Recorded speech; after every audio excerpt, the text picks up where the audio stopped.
Well, it's not just happening under the cover of darkness. Iran is now taking hits in broad daylight. The U.S. military conducting airstrikes earlier this morning and a few hours ago as well. So this comes after President Trump reportedly gathered his national security team in the Situation Room and discussed a much broader offensive inside of Iran, one that would extend well beyond the current campaign around the Strait of Hormuz.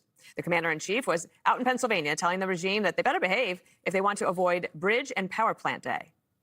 Are you giving Iran a deadline before you start bombing bridges? I don't like giving deadlines, but they pretty much know. They know the story. So are you meeting? They better behave. And Vice President J.D. Vance telling Joe Rogan that right now ground troops are off the table if tensions continue to escalate. If the Iranian people want to rise up and change their government, that's up to them. But we're not going to send 150,000 ground troops in order to accomplish a change in a regime unless the people on the ground themselves want to accomplish that outcome. Now, we're not going to send the troops in regardless, but like to propose sending in the troops, you're basically saying that the U.S. military should do the job for the Iranian people. We're not in that business anymore. We're just not. Jesse, it could be infrastructure week next week. Finally. Been waiting a few years for that one. Waiting for this one for a while. So right now we have airstrikes, a blockade, and the sanctions have snapped back. That's like being in a headlock, getting punched in the face, and robbed all at the same time. So right now the latest was this 4 nights in a row, heavy airstrikes on the coastline taking the bridge of the bridge and power plant day. It's basically a land blockade that goes with the naval blockade. They won't be able to trade via land or sea. So that's pretty tough. They made such a huge mistake by clipping these tankers, Dana. We gave peace a chance, and they blew it. And now we're going to tenderize them day after day, week after week, while all of these other Gulf states are building pipelines, fast-tracking them around the strait. And you can do these in a year and a half. And so they're trying to get leverage over a strait that might be obsolete in a year and a half. And then they'll have no leverage over the strait, no nuke program, no military, and no money for proxies. That's not a very good place to be. Trump seems very committed. They might not have bridges or power plants. And they might not. And we've threatened this before, and we'll see if they can come to the table. But I don't know. He seems very committed to doing this. He doesn't care about the midterms. He has said explicitly, I don't care about the midterms. He got almost killed by a bullet in Butler. This is legacy. This is safety and security of the American people. Long-term American credibility is on the line, and I think he's going to see it through. Jessica has some notes over there. Let's turn it over to her. I did.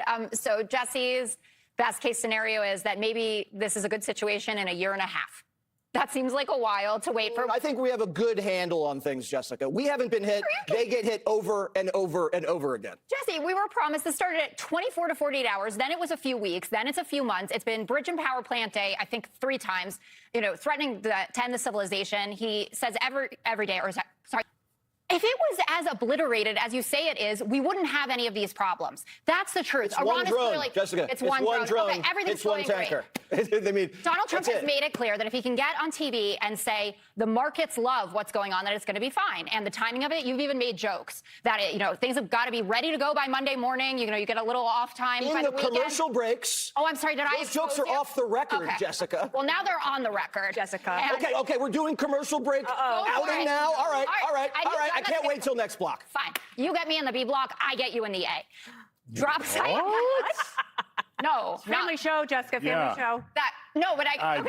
Moving on along. a serious note, drop site news just published. I mean, I can barely do this now. What? Okay, so drop site news just published. What is drop site news? It's the new. Jesse, are you Intercept with okay? Ryan Grant.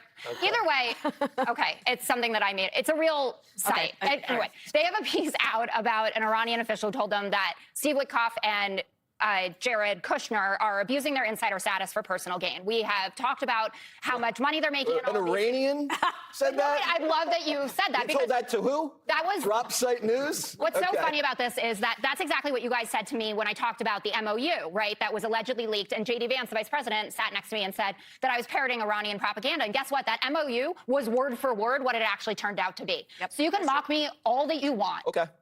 Okay. I will. Well, let's wait for.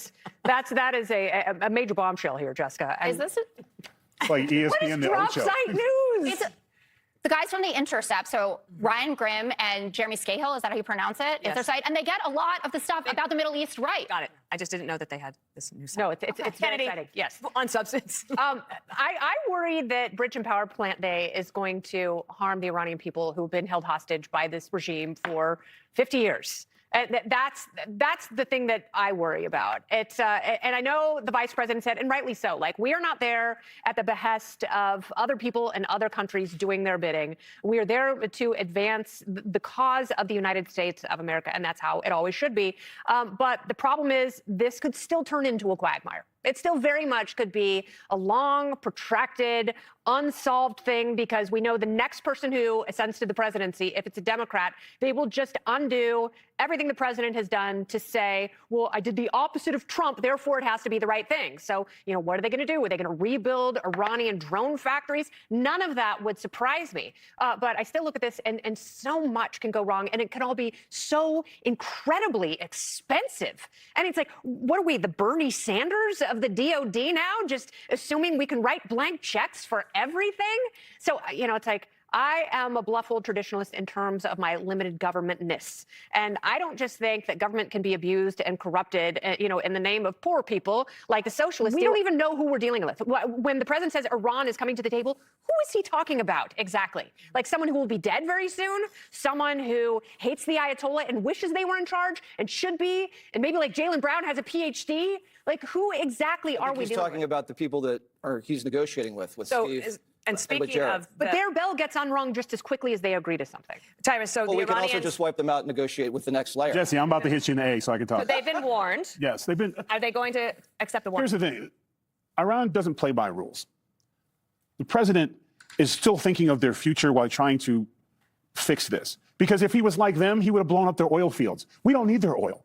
And China would have been it would have been a domino effect of the United States control. But because we wear white gloves and we think about the people, and he's letting them know we can do this. They don't. They use their own people for shields. So what's going to end up happening is the only way that this works is their leader, the head of the snake, has to be completely cut off, because they've been going to the table for 47 years. The Obama administration gave them money. They didn't build schools. They didn't fix things. They got a nuclear program. They sponsored terrorists. So for 47 years, every president has failed. The closest we've gotten to this is the fact that he is now showing them strength by power, but with restraint. And he will continue. That's why this is taking, but this is 4 months. He has done more. They keep coming to the table to buy time, and we're smart to it. So what he needs to do is, you hate to say it, but America has to be ruthless, because that's all they understand. And so he's doing exactly what he's giving them every opportunity, because this president, it is peace with power, because he's still thinking of the people, and Iran does not. And also the thing that's different for this president is that you had the incredible intelligence between the United States and the Israelis that led to the decapitation of the people that were there. Fox News is a prominent American conservative news and political commentary television channel. Since its founding in 1996 by Rupert Murdoch, it has become one of the most watched cable news networks in the United States. Here are a few key things to know about the network. Content and programming. Fox News provides 24/7 coverage of national and international news, politics, business, and opinion-based commentary. Popular programs often include shows like Fox and Friends, The Five, Hannity, Gutfeld, and Jesse Watters Primetime. Political stance. The network is widely recognized for its conservative political alignment. It has been the subject of academic study and media criticism regarding its reporting bias, particularly in its tendency to favor the Republican Party and conservative viewpoints while presenting the Democratic Party in a negative light. Access. You can access Fox News content through various platforms. Television. Available through most cable and satellite providers. Apps. The Fox News app and the Fox One app, which covers news, sports, and entertainment, offer live streaming and on-demand content. Online social. They maintain a comprehensive website, linked to foxnews.com, and a significant presence on social media platforms like YouTube, X, and Facebook.